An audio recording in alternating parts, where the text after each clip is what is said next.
بيكم في حلقة جديدة من سلسلة حكاية قديس. حكاية النهاردة عن شخصية مش عادية، عن واحد من عمالقة الروحانيات اللي ممكن تكون عمرك ما سمعت عنه، لأنه كان بيهرب من الشهرة زي ما الناس بتجري وراها. حكايتنا عن الراجل اللي ترشح يبقى أسقف وبابا، وفي كل مرة كان بيقول لهم أنا مش قدها. الراجل اللي قضى أكتر من 70 سنة من عمره راهب، منهم 15 سنة عايش لوحده في مغارة حفرها بإيده. خليكم معايا عشان نعرف حكاية القمص عبد المسيح المسعودي، أو زي ما كانوا بيسموه جوهرة الصحراء.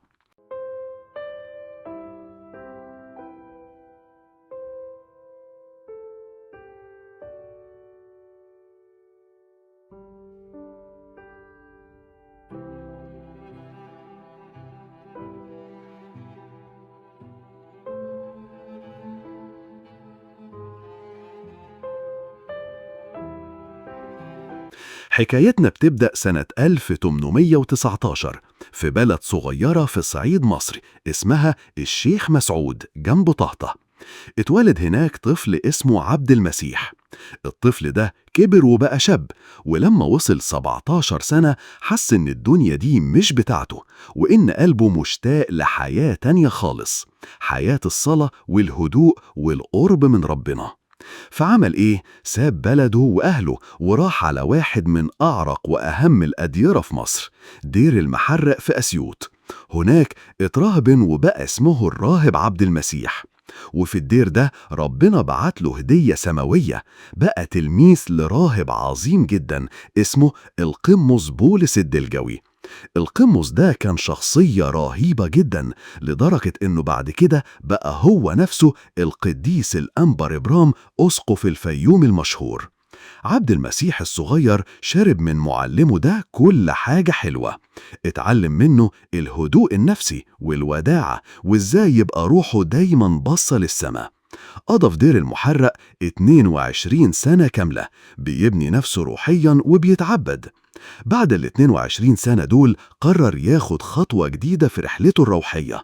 أخد معاه كام واحد من إخواته الرهبان وراح على مكان تاني خالص، راح على صحراء وادي النطرون، وتحديدا على دير البراموس.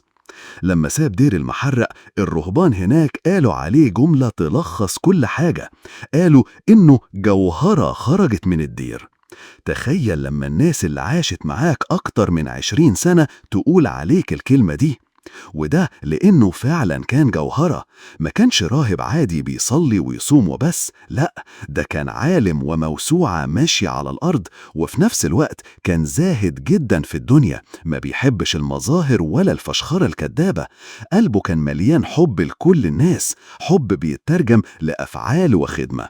عشان كده كل اللي عرفوه حبوه حب من القلب.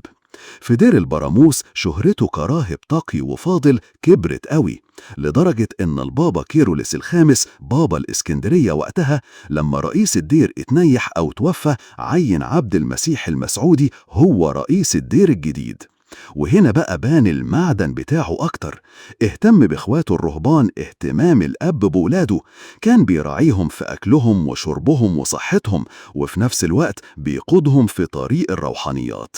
والرهبان من كتر حبهم فيه كانوا بيسمعوا كلامه وهم مبسوطين، فالدير كله عاش في فترة سلام وهدوء محدش شافه من زمان. حتى مطران البحيرة وقتها الأنبا يؤانس اداله لقب عظيم سماه أبو رهبان دير البراموس. وهنا القصة بتاخد منحنى عجيب. الراجل الناجح والمحبوب ده اللي أي حد في مكانه هيدور على منصب أعلى، هو كان بيدور على العكس تماما. جات له الفرصة الذهبية الأولى، اترشح عشان يبقى أسقف على كرسي أسيوط، يعني هيبقى مسؤول عن إبرشية كاملة، دي حاجة أي حد يتمناها. لكن هو اعتذر بشدة وبكى، ورجائهم بمنتهى الإصرار إنهم يعفوه، والبابا وقتها قبل اعتذاره بصعوبة. طيب يمكن المرة الأولى صدفة. لا، جات له فرصة أكبر وأهم، اترشح يبقى مطران للحبشة. ده منصب ضخم جدا وليه هيبة دولية. وللمرة التانية عمل نفس الحاجة، اعتذر وبكى بتذلل شديد لغاية ما البابا كيرلس الخامس قبل اعتذاره. البابا فهم إن الراجل ده مش بتاع مناصب، فهم إن كنزه الحقيقي في حاجة تانية خالص. كنزه في إنه يقعد لوحده مع ربنا، وفي إنه يقرأ ويدرس ويبحث في الكتب بالساعات. عبد المسيح المسعودي قرر يعيش حياة الوحدة. قضى فترات طويلة جدا وصلت كلها على بعضها 15 سنة عايش لوحده في الصحراء. مش في قلاية أو أوضة، لا، في مغارة هو اللي حفرها بإيده في الجبل. وما كانتش مغارة واحدة، كان بيحفر أكتر من مغارة. تخيل معايا نظام حياته كان إزاي. كان بيقضي الأسبوع كله لوحده في المغارة، صلاة وقراية وتأمل. ويوم السبت بالليل يرجع الدير ويقضي الليلة كلها سهران بيصلي جوه الكنيسة لغاية الصبح، يحضر القداس ويتناول، وبعدها يرجع تاني على مغارته في الصحراء. والحاجة اللي تحير أكتر، إزاي الراجل المنعزل ده كان بيعمل كل ده؟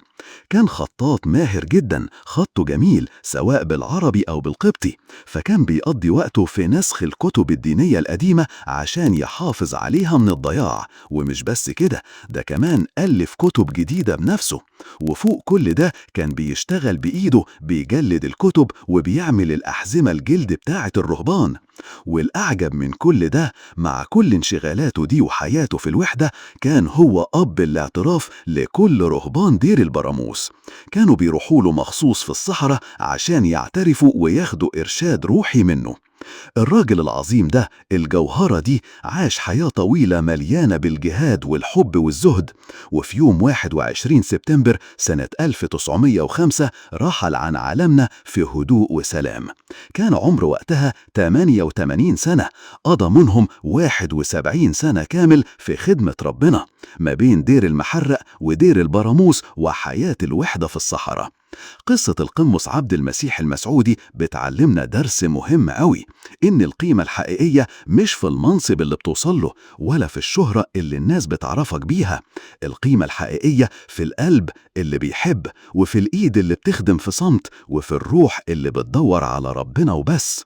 وقبل ما أختم يا جماعة، حابب أقول لكم إن القصة العظيمة دي وكل تفاصيلها أنا جايبها من مرجع مهم جدا، هو كتاب قاموس آباء الكنيسة وقديسيها للقمص تدرس يعقوب مالطي، اللي بدوره استند على كتاب المؤرخة الجميلة إيريس حبيب المصري قصة الكنيسة القبطية. حبيت أشارككم المعلومة دي للأمانة العلمية، وعشان لو حد فيكم بيحب يقرأ أكتر. أتمنى تكون الحكاية دي لمست قلبكم زي ما لمست قلبي. لو عجبتكم الحلقة ما تنسوش تعملوا لايك وشير عشان حكايات الناس العظيمة دي توصل لكل مكان، واشتركوا في القناة عشان تشوفوا حكايات تانية كتير زي دي. أشوفكم الحلقة الجاية. سلام.